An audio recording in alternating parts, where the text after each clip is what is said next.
name is Joe Carter, and today I want to speak a little bit about how critical periods affect our social development. Our brain has various specialized regions that, like organs in the rest of our body, function best when they function together as a community.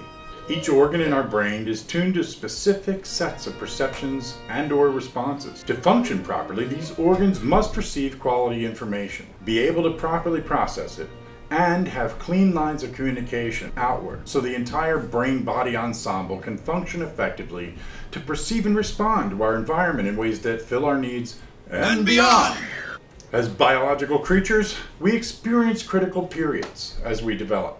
A critical period is a limited window of time where we are biologically ready to acquire certain behaviors. We need an appropriately stimulating environment at that critical period. If we get what we need, development happens. If we get something else, development suffers, stalls, or gets distorted. The damage may, in some cases, be irreversible. One common example of a critical period is the development of our verbal language skills.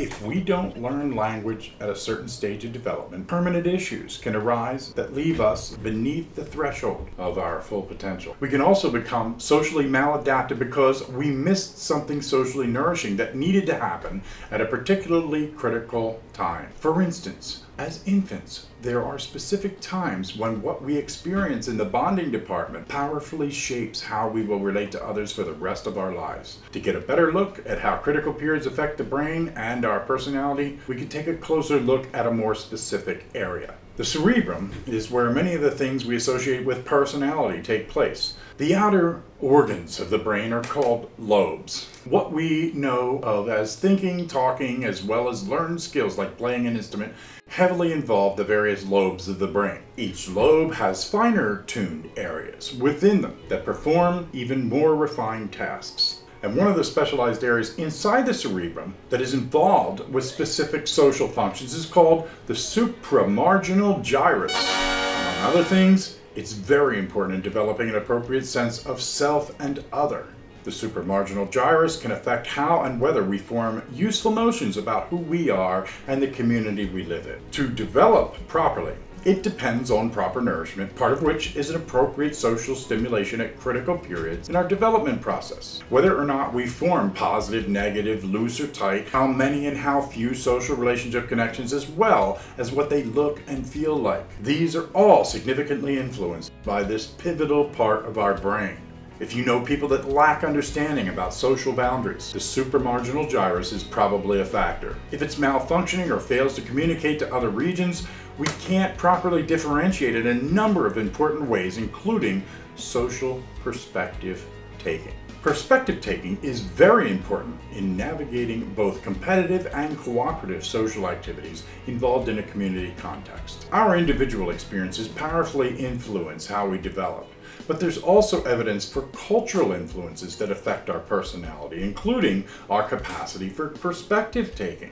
Chinese culture is based on a more collective foundation when compared to Western culture, which is more individualistic. This affects the way perspective taking develops in the population. People with a more collectively biased culture can more reliably predict what others will do, while people from a more individualistic culture have weaker social perspective taking capabilities. Individualistic cultures are less predictable and people in them more often surprised by the actions of others. This may be because individualism leads to unpredictability. This may also be why competition is arguably more prevalent as an emphasis in cultures that value individualism. People in them also tend to measure right and wrong using their own personal lens, which may be why they're more frequently surprised when others don't see things from their personal perspective. In terms of socialization, the supramarginal gyrus appears to play an important role in moving us from an infantile, self-centered locus of identity, which is appropriate for infants and children,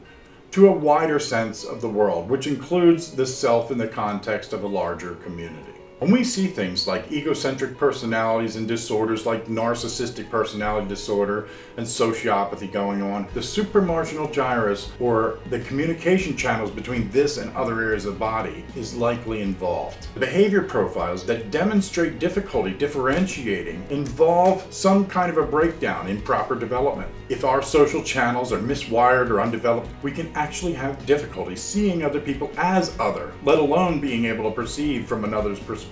Other people's property might be a difficult concept for us to grasp with any level of functional empathy. Believing ourselves the center of all things, other people's perspectives might not occur to us as anything other than something that needs calibrated to our way of thinking. Social damage, or an undeveloped social awareness, can lead us to inappropriately project our ideas onto the external environment. In social terms, other people become a spittoon which we can hawk our personal fears, loathing, desires, and the like. We may develop great expectations for everyone else because from our perspective, it's their job to do our bidding. The same way it's our arm's job to raise and lower on command. We also may project onto the physical environment, getting angry if things break or chance circumstances don't go our way, because in our undeveloped sense of self and other, we treat circumstances beyond our ability to control as if they're somehow a personal affront to us. As a global culture, our collective development in this area of self and other is a rather recent emergence. With the relatively recent scientific discoveries over the past few hundred years, our understanding of our real place in the context of the cosmos has taken a much more humble proportion than our once human-centered mythos, which inflated us to a central role. In other words, we see the same thing happening to our global culture that is supposed to happen on individual scales. We move from self-centered to community-centered. We're part of a much larger community. We depend on the whole biosphere to nourish us. As a consequence, in our current world, cultivating nourishing relationships in the context of the biological community becomes a way of fulfilling a necessary role, and we can no longer afford to treat humans as the sole reason for everything else. On a final note, we have no reason to suspect that our planetary identity is not prone to suffer the same range of development issues that we see on individual or cultural scales. If we as human beings do not sufficiently recognize that we are part of an interdependent community of life that, by necessity, must cultivate the strength of that entire community, we risk the destruction that inevitably churns in the wake of an egocentric track.